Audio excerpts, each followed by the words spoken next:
Hello guys, ngayon nga pala naisipan kong magluto ng pork barbecue na hindi gagamit ng ihawan. Yung mga ingredients na gagamitin natin dito, yung typical lang na nakikita natin sa bahay. Heto na nga, sinimulan ko ng hiwain ang ating pork liempo. Hiniwa ko lang ng ganito kaliliit para madaling ipagkasya sa ating kawali. Kumuha nga pala ako ng isang planggana para dito natin titimplahan ang ating pork liempo. Nilagyan ko lang pala to ng paminta.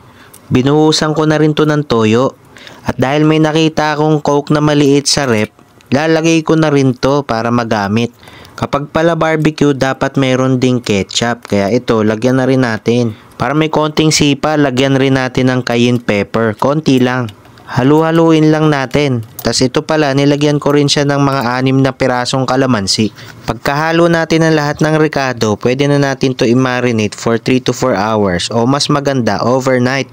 Kapag nanonood na ang lasa sa ating pork liempo, pwede na natin to isalang sa kawali. Papakuluan lang natin to sa sarili niyang sauce hanggang sa lumambot. Ganito na nga ang itsura niyan kapag kumulo. Halu-haluin nyo lang yan para hindi manikit. Lumambot na nga ang ating pork liempo. Kaya ngayon, babalansehin na natin ng lasa. Lalagyan natin ng konting asukal. Yung tamis nito, tikman nyo na lang kung gaano karami ang gusto nyo ilagay. Para naman makumpleto ang sarap ng pork liempo natin, piprituhin natin to sa mantika. Yung pagprito pala nito guys, basta makita nyo na dumidikit-dikit na yung gilid ng pork liempo, okay na yon, di natin kailangan tostahin yan. Kapag ganito na itsura ng liempo natin, okay na yan. Ang gagawin naman natin sa susunod, sasalain natin yung sobrang mantika.